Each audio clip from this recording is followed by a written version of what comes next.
Welcome to the Speak with People podcast, where we believe that healthy communication is the key to unlocking your leadership potential. We are the go-to resource for leaders looking to greatly improve their communication skills, whether it's one-on-one interactions, team settings, public speaking, or digital communication. By improving these skills, leaders can create stronger connections and drive positive change within their organizations. Each and every episode, we sit down with experts from various fields from around the world, just like you're grabbing a coffee with them, to dive into real, practical conversations. Our goal is to help you transform your communication skills so you can lead more effectively, build stronger relationships, and make a lasting impact. So go grab your favorite drink, settle in, and let's learn together.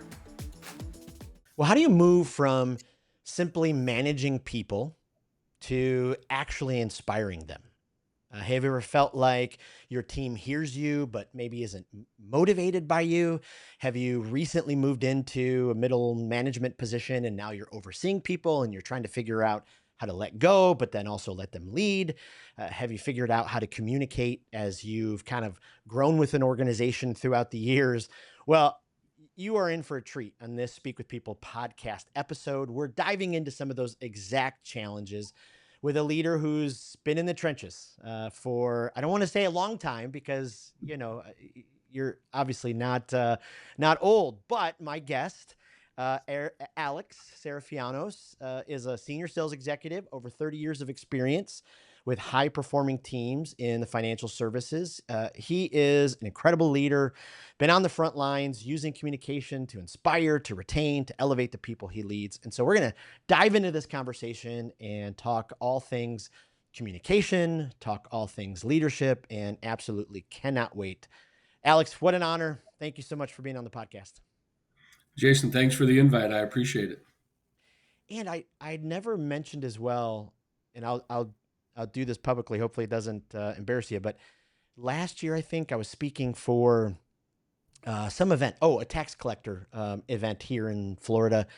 And you graciously shared that with someone that you know. And so, obviously our listeners, a lot of us are in sales, always prospecting, always building relationships. When a leader like yourself does that, I mean, just absolutely incredible. So, thank you. Thank you again. I really appreciate it. Anytime. We're all here to Well, help each other. I love it. That's right. Well, before we hop into the conversation, maybe you could give our listeners a little bit more of your story, who you are, what you do, kind of the 30,000 foot view. Sure. I started in the financial service industry a long time ago, like you said, back in 1987. I Oh, was wow. probably one of the first financial advisors to be placed in a bank. It was with a company called PAMCO Investment Services. And actually, I'm in a hotel room today in Atlanta, Georgia, and I lived in Atlanta at the time, and I worked for a company called Fulton Federal, and PAMCO was the third party marketer. So I learned early on, how to navigate through the banks, and then I was promoted 2 years later to be a manager at the ripe age of 27 years old, leading people. And then that bank went the way of the RTC because it was a savings and loan and got shut down. And then I moved to Akron, Ohio, Hmm. sight unseen, at 28 years old and led a team of financial advisors there. Moved back to Florida uh, sometime in the 90s to work for another savings and loan. And then I got an opportunity to go to AmSouth Bank. And I ran the AmSouth mutual funds for a period of time. And then they were purchased by Pioneer Investments. And I went over to Pioneer Investments and ran the Southeast division for them. So I had 15 wholesalers that reported to me covering 17 states. And that was quite different for me. That was like a step into the big leagues and kind of really opened my eyes because now I was working with Merrill Lynch, UBS, Morgan Stanley, and got to see how the top advisors really worked. And then in 2013, my dear friend Jim Nunengard started Regions Investment Services back up, which was the old AmSouth. AmSouth and Regions had merged. So really, I was just coming back home. So in 2013, Jim gave me the opportunity. And since then, we've built a program of 300 advisors, 15 area investment executives that report up through me. And some 13 years later, um, we've built a solid company. Wow. Wow. I mean, that's something. So, did you was this purposeful? Out of high school, college, when you're in your young 20s, did you have the dream of, hey, I want to go into financial services, or was it just, No, I think purposeful was sales. yeah. When I first got out of school, I moved to New York. I thought I wanted to work on Wall Street, and was born in a town up there, Barrier Island town called Long Beach, New York, and I thought I wanted to get on the train every day and go to Wall Street. And after a few interviews, getting on the train at 7 o'clock in the morning and then coming home and people with their head in the newspaper, I said, you know what? It's time for me to move back to Florida. Mm, So I always knew I was a salesperson. Financial services just found me, and it seemed to be the right fit. And it's been a lifelong passion now. it's incredible. We lived maybe about 20 years ago, suburbs of Chicago, and so many neighbors, left their house super early every morning, went and hopped on the train, on the train for an hour and 15 minutes, walked to work, train back home. I'm like, ooh, Yeah, that's a kind of a, a it's warrior a kind of grind. lifestyle. Yeah, it's a grind for sure. And I have friends that still do it. Absolutely. Absolutely. Now in Florida, we just don't have to worry about dealing with the snow and the slush and And all all of of that kind that. of stuff. Exactly. So take us back for a second, because I know we have a lot of younger listeners listening. 27. So yeah, one of the things Speak with People does is we study the different generations. We help leaders from each generation know how to communicate with each other. And we're in such an interesting world right now with so many generations in the workplace. A lot of current 27-year-olds want to be a manager. They want to be, the vice president. I hear that all the time from people. How long do I have to wait? Take us back. You're 27. Now you're tapped to lead people. I'm assuming there's probably people on your team older than you, same age, younger. You know, Walk us back in time. What was it like? Were you excited? Was there any leaders who tried to push back on you because you were younger? How did you deal with that? Would just love, your thoughts on that. Yeah, I would say all those things, and I would say I would say fake it till you make it, right? Mm, And so I had great training. There was a management training program at PAMCO. It was run by a gentleman by the name of Rich Guntram and John Souza, and they kind of laid out the playbook for me, and I just followed the playbook. yep. You know what I mean? I didn't try and reinvent the wheel. They told me to do this. I did that. When I Hmm. did my visits, they asked me to check on, and so I just followed the playbook. And we basically do the same things now at Regions. Some 35 years later that I was doing back then. Yeah. This being a manager, I'll steal from Nick Saban. It's about process, right? Mm, Don't worry about the results. Stick with the process. And so, whatever your process is, be consistent in your process on a daily basis, and you'll be successful. wow. Wow. Uh, Obviously, you lead and have led a bunch of leaders who have to, you know, need to probably prospect. They're following systems. Sometimes I think leaders we get into this rut where we go, wait a minute, it should just happen. It should just happen. But I love the wisdom you gave us here with follow the process. Uh, is there anything that you've learned over the course of the years that you've been serving to help younger leaders who maybe have struggled with that, kind of dial in and get on the right track to make sure, okay, hey, these are the consistent things you've got to keep doing to be successful. And how do you help leaders make sure those things happen? Yeah, I would say too many young leaders get focused on the results and Mm, get focused on the too big of a picture. And I think the way you help your people get better is to show them. First of all, being a leader is a full contact sport, right? mm, It's not done from behind your desk. It's done out in the field with your people, showing them how they can get better. Um, Dina likes to say, we don't tell our people 5,000 different things. We tell them the same thing 5,000 times. until they get it. Yep. Um, and so that's kind of how we manage our program. It's very process driven. Activity drives results. You can get lucky and somebody can walk in and you can have a great month, but if you want to be consistently good in our business, you have to be consistently good at generating activity. Wow. Wow. It was interesting. Was coaching an advisor not too long ago, and they said to me, "I feel like I'm saying the same thing over and over," when in reality they were just saying it once a month. But to them, it felt like they were saying it all the time. But I love what you just told us there. Say the same thing 5 times, just so many times. Right. Why is it? Do we This think is sometimes leaders, we're like, "Oh, I've already said it too much." Yeah, no, this is a repetitive business, right? And once you find what works, don't change it. And if it quits working, then ask for help Yeah. because you specialize in this. I kid with my team that I have a script that I used when I started in 1987, and it was, "Hi, Mrs. Jones. This is Alex Sarafianos. I handle the alternative savings programs here at the Toco Hills branch of Fulton Federal. Sue, the branch manager, asked me to give you a call. I've been able to help a lot of customers enjoy a higher rate of return. I'm here on Tuesdays and Thursdays." Now that's a script, Yep. but I've been saying that script so long, it's me.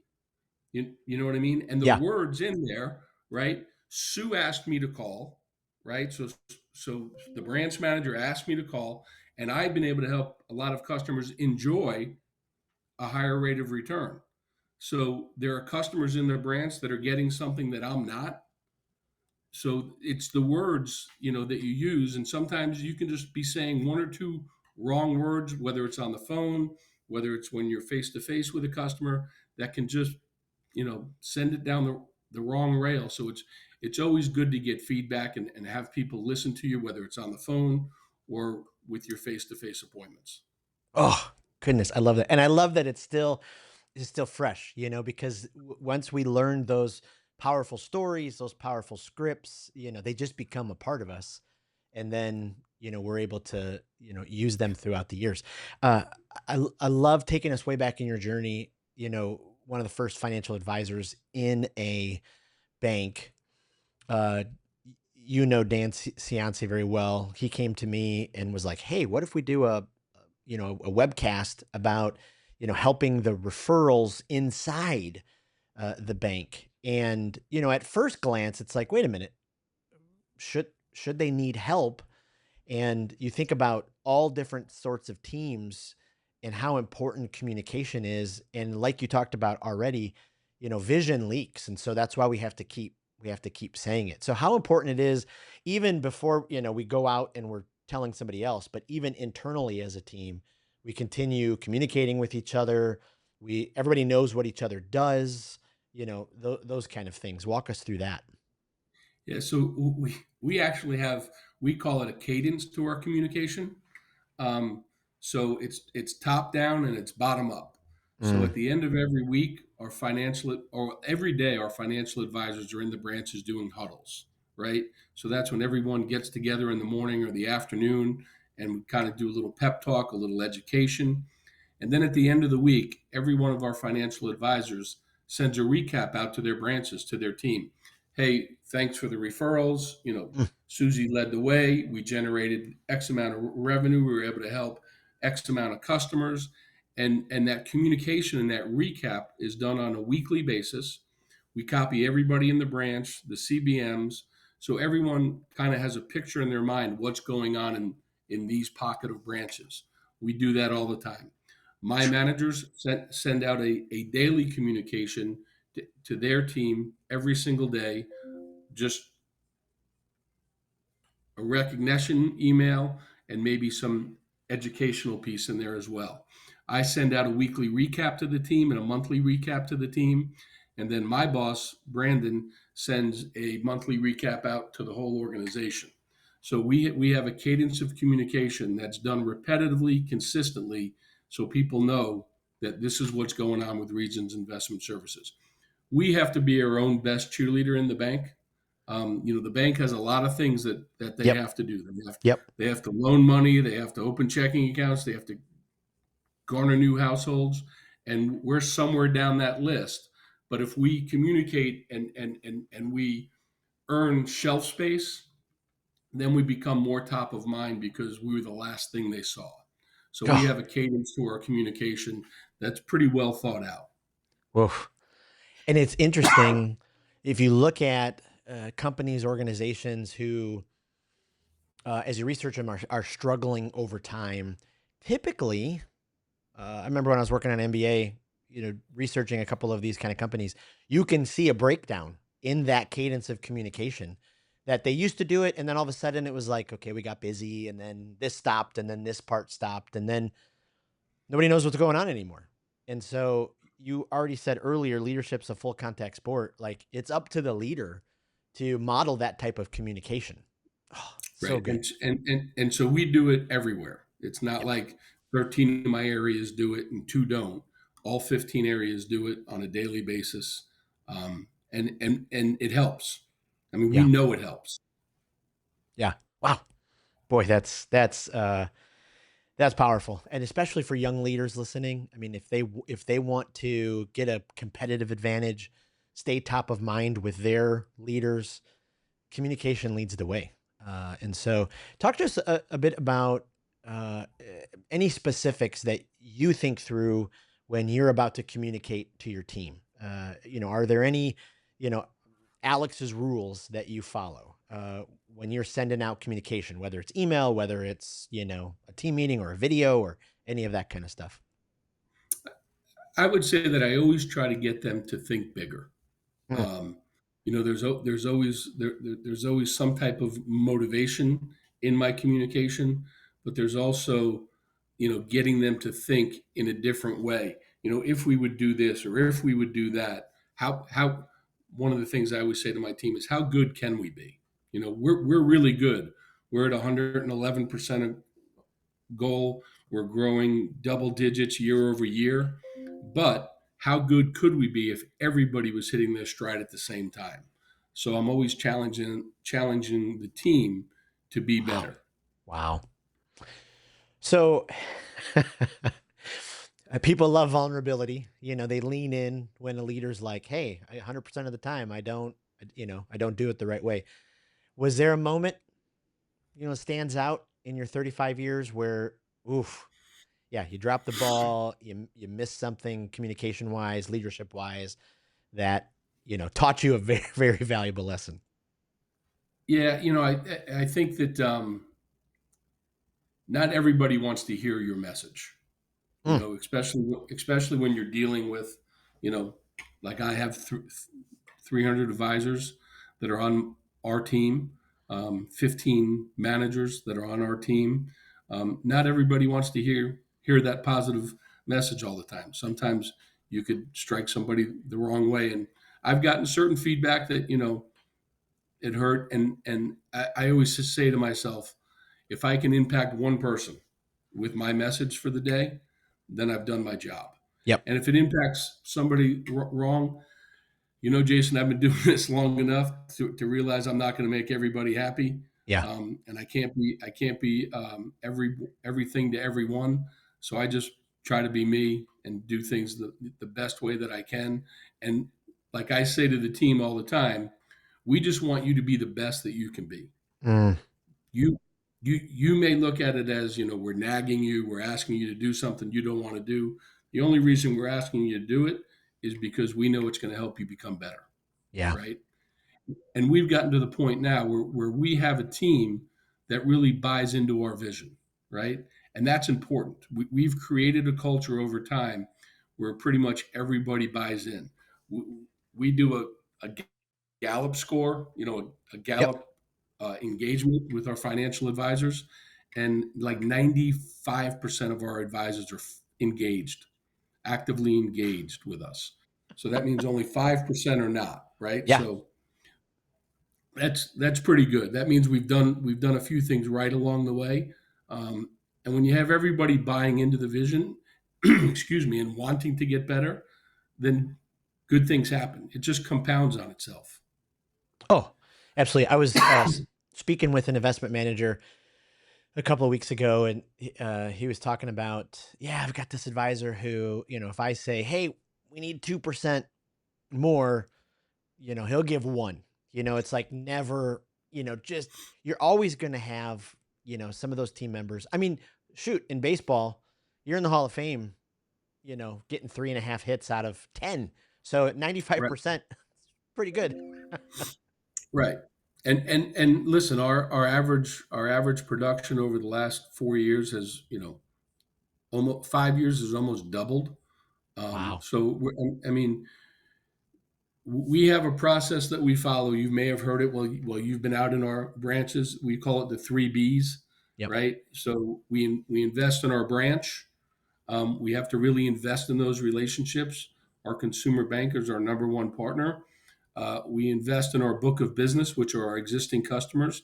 We have to find a way to communicate with them, because they want to hear from their financial advisors. So what's our process with communicating with our book of business? And then lastly is Bridge, which is our sales force. What's our process around making outbound calls to our prospects inside the bank? So we have a process around the 3 Bs that everyone's aware of, everybody buys into to a certain level of degree. Some are better at calling their book, some are better in the branches, Yep. some are better at bridge. The goal is to get everybody graded at all three. It's so good, so clear to be able to have that kind of framework. Uh, I want to ask you about culture, but I want to ask you about it in a second because you hit on something pretty important. Because this industry, you've got to learn how to deal with rejection a little bit, and I'm sure going back into time as you've you know kind of been in all these different positions. Uh, any major lessons you've learned about rejection. Sometimes leaders, especially if they're newer or haven't dealt with it so much, the first no, just crushes them. And so yeah, would love your thoughts on dealing with rejection. Yeah, we're kind of really big on how you talk to yourself. There's my friend Kevin Elko says there's two people in that conversation, right? Um, so if you're talking positively to yourself, you're going to manifest good things. If you're talking negatively to yourself, then that's going to be the outcome. So you can influence your outcomes by the way you talk to yourself. So we just know that we can't take rejection personal. It just means we're getting closer to the next yes. And if things aren't going well, whether it be with appointments or whether it be with call blocking, maybe it's time to put it away for a little bit and go on to another task and then come back to it when you get in the right frame of mind. Because a lot of what we do is just having the right mindset, whether you're going to get on the phone, whether you're going to be in front of customers, whether you're going to be in front of your branch partners. If you come in with a good positive energy, then that's what you're going to get back out. If you come in with, woe is me, then, woe is you. Yeah. Yeah, and it's to me it's hilarious sometimes because as I speak and the leaders that will give me pushback on that, and I'm like, okay, but it really does work. If you wake up and tell yourself, I'm gonna have a crappy day, yeah, yeah, you probably will. I mean, that's how powerful, being able to have those kind of conversations with yourself. Years ago, I thought I was like, okay, this is kind of dumb. Heard a Tony Robbins talk, and I'm like, what? Okay, wait a minute. I need to be able to communicate these kind of things because especially for your advisors, they're like entrepreneurs, right? I mean, they're out there building their book. Yes, they have the support, the frameworks, everything from you, but they've got to continue looking for new referrals and new opportunities and you know It's a getting nonstop. themselves out in the community. Right. It's nonstop. You'll have the opportunity next week to see all 300 of them face to face because you'll be doing a keynote for us next week. But that whole meeting is going to be about how we're stronger together as a team and having the right mindset. So the whole meeting's about mindset and just getting better together as a team. So good. That is amazing. You talked about culture, with your key leaders that you're pouring into, are there any tricks of the trade that you've learned over the years? Because especially when I've led teams in the past, uh, you know, you're always looking for ways. Okay, how do I know? How do I pour into? How do I, empower these leaders so they do the same with their teams? Anything specifically you go about that kind of Well, leadership with? first of all, I'm blessed to have a great team. Mm. Um, in January, I took over all 15 areas at Regions Investment Services, so I have 15 great leaders. Um, and I think what we do is we collaborate. I have a Friday call. I speak to them. I speak to almost every one of them every single day, but definitely speak to them on the phone 2 or 3 times a week. And then we have a call on Friday to talk about our week, and that call is collaborative. It's Yep. transparent. There's no secrets. We're sharing a lot. So I think if you can create a culture of sharing where everyone's sharing their best practices, there's no secrets, and everyone's pulling on the rope together to get to the end goal, which is to win. Right? We all want to win. We all want to hit our goals, do what's best for the organization, do what's best for our customers. And I have a team of leaders that do that day in and day out. So I'm blessed to have a great team of leaders that give me feedback too. I think that's important. It's not only me giving them feedback; they give me feedback as Oof. well, because I don't get everything right all the time, and I let them know that I might not have the right answer. So if I don't, you feel free to to let me know. And we have those conversations on Friday. Sometimes they get spirited, but that's okay, because we can agree to disagree. But when we leave that Friday meeting, we're all on the same page. But see, I think that's the difference between a healthy and unhealthy team because I'm still amazed. We have had so many incredible. I mean, last week interviewed a PhD in business psychology, and she's walking us through just what you talked about there. How so many teams they can't share up, and that's the number one sign of that type of unhealth. And you got to have those spirited conversations where everybody can get in there, but at the end of the day, okay, this is the direction that we're gonna agree on. Right. I remember being with you guys. It was probably 2 years ago, 3 years ago in Nashville for your meeting, Yep. and I try to be an observer of leaders, and just seeing leaders rub shoulders with each other, the laughter. I'm like, okay, this is the kind of culture where people feel that safety to share, which is Yeah. just powerful. Yeah. And it happens over a long period of time all of a sudden, right? Yeah, So we work on this culture, and then all of a sudden you say, hey, I got it.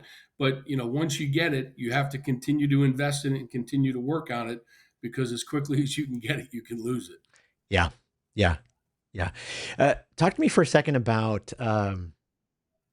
So I've got kids in my 20s, in their 20s, 25, 23, 21, and then a little bit younger, 17, 11. My 21-year-old uses ChatGPT for everything, everything. Golf swing. How do I be productive today? Where should I invest funds?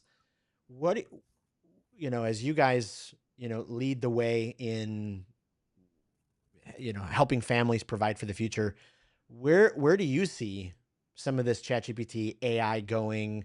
Are there any nerves that you have about it? Is it exciting? Is there new opportunities? Would love your thoughts on that.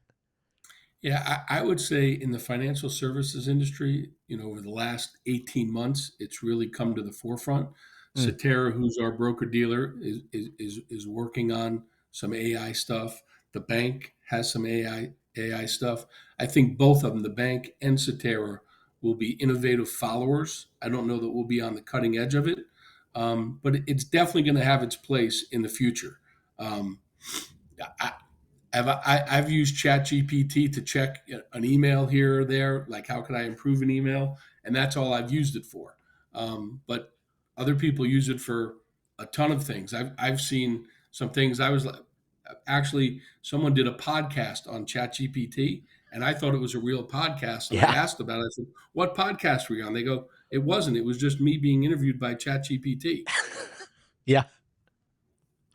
Yeah, it's crazy. I mean, the world is advancing so fast. Even last week, Tesla announced their $1 trillion salary package for Musk, and he's got to provide like 1 million Tesla robots.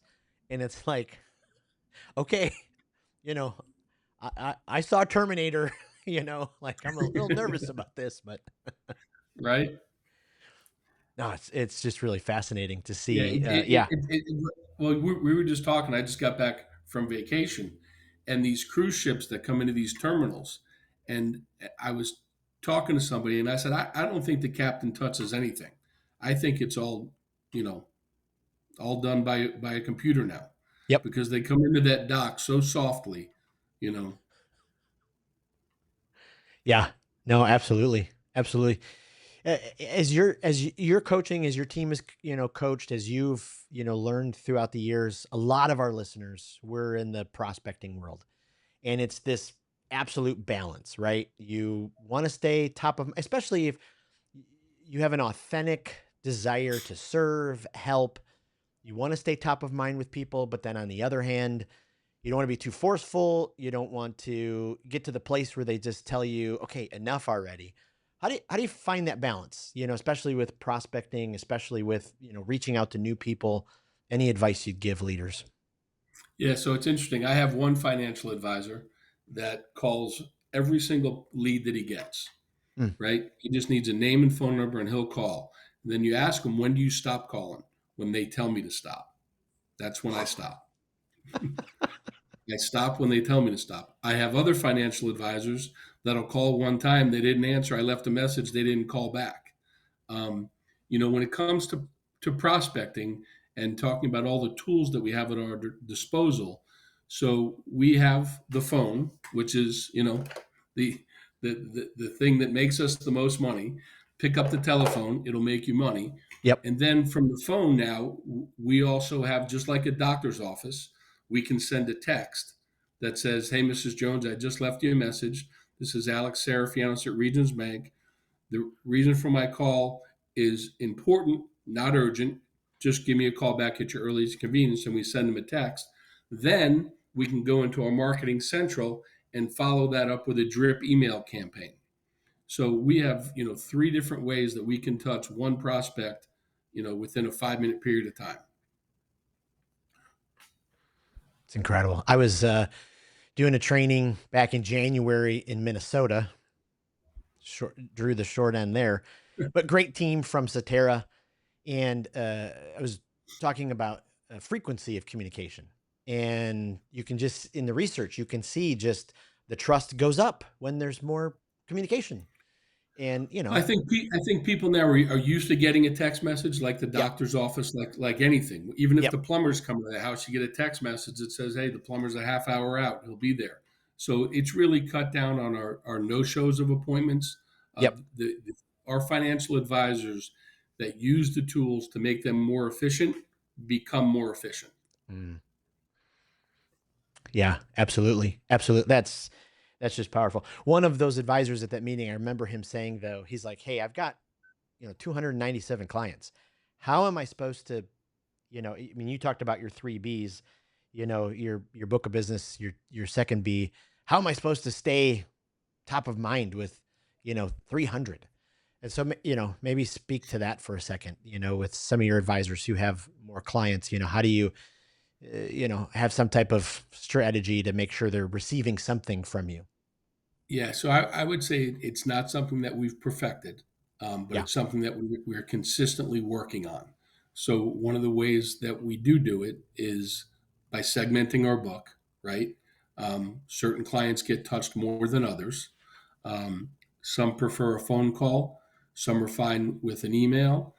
We also have the tool that I talked to you about, which is called Marketing Central. Yep. So we can segment our book by dollar size. We can segment our book by product. If the market went down, we could touch our advisory accounts and send them an email through Marketing Central. So we have many different ways to touch the clients. It's just the frequency in which we want to touch them, and are we consistent about it? Yeah. That's the big. Yeah. The big thing is the consistency. Consistency wins. Yeah. Let me ask you just one other question. Had a guest on recently, Mitch Slater. He works for UBS and been in their world forever, but he now helps advisors in their world start podcasts because they're like, we've got LinkedIn, we've got podcasts, we've got YouTube channels. Now there's only, there's obviously with compliance and all that, there's, so much, you can say, but what do you think about, this day and age where, we have some of these other tools. Have you seen success with some of your folks or, outside of that with the way that they cast vision on LinkedIn or the way that they're, if they do have a podcast or a YouTube channel or anything like that? Yeah, I think for our world in the banking channel, we have enough to do right in the bank, and with our center of influences. So Yeah. I don't know that a pod. I mean, could we do it? Absolutely. What impact it would have, I'm not sure how much impact it would have. LinkedIn, we do have some advisors that are on LinkedIn all the time, putting a message out, and we've had some impact there. But because we work in a bank, and not that we wouldn't go outside the bank, because like I said, we do with our centers of influences. But there's so much for us to do with inside the bank. Yep. When we perfect that, then we can start doing podcasts. Oh, for sure. Yeah. No, make sure you hit. Yeah. No, it's just always interesting to see the the different perspectives. Absolutely. Okay, let me ask you three rapid fire questions. We're Yep. building this online library for leaders, so if they want to get new ideas spurred on, you've been in this industry a long time. You've been to a lot of events. You probably already have inside this industry and outside. Is there a speaker that every time you hear them, they just knock your socks off, check the boxes. You can't wait to send, that link of their talk to people that you know. Is there a name that comes to mind? Yeah, so I'll have to give a plug for my good friend Dr. Kevin Elko. Love it. He'll be speaking at our meeting next week as well. Kevin and I had an opportunity to meet probably 20 years ago when I first started with Pioneer, and I would probably spend some 50 days on the road a year with him, listening him to speak to the Merrill Lynch and UBS conferences of the world. And I've probably heard Kevin speak, I don't know, 200 times. Wow. But every time and the last time I heard him speak was 2 weeks ago. But every time I hear him speak, I take one thing away Mm. that has worked for me. So some of the life lessons that Kevin has taught me through his talks, I take with me every day, and we Oh, use them. We use them every day in our management. yep. Keep the main thing the main thing. Be Mm. where your feet are. So we use it all the time. Well, I love it. I can't wait to be taking notes during his talk. Yeah, Um, you'll get to see him next I next love it. Thursday. Number two, if you're a podcast listener, not everybody is, but if you are, is there either a guilty pleasure, you love the true crime or whatever, sports, or a development podcast that you just kind of keep going back to? Yeah, I would say that I've only sat down and listened to one podcast from end to end, and it was a 6 hour one, and that was my friend David Rutherford was just on the Sean Ryan podcast, so I Wow. listened to that. I just listened to that from end to end. They were both Navy SEALs, Yeah. and it was pretty impactful. But I get bits and pieces from a lot of them. So I listen to Joe Rogan, bits and pieces, Theo Vaughn, bits and pieces. Yeah. Um, you know, uh, Shannon Sharp, bits and pieces. So bits and pieces of podcast. I wouldn't say I'm a podcast sit down. I gotta listen to this podcast. But if somebody interesting to me is on it, I'll listen. I love it. And then lastly, is there a book it's impacted you so much that you say, hey, if you're a leader, you've got to read this book. It's just, if there's no other book, you've got to read this one. Yeah, so I said earlier I'm a pretty simple person, and take pretty simple theories. So John Wooden's book on leadership was pretty impactful to me. He was a basketball coach back in the 60s and 70s for UCLA. I think they won 12 national championships, didn't lose a game for, a long period of time. Yeah. And he just had a very simple leadership style, which was, do things the right way. And if you do things the right way and you play within the confines of the team, you're going to be successful. And so there are some great points in that book that I've just always taken with me. Amazing. Amazing. Well, Alex, I cannot thank you for your time. I know that your schedule's very full. Really appreciate you just being so generous with your wisdom. And thank you for your authenticity and just the way that you lead. So thanks for being on the podcast. Where, is probably the best place just to, we'll put your LinkedIn and leaders can find you on there.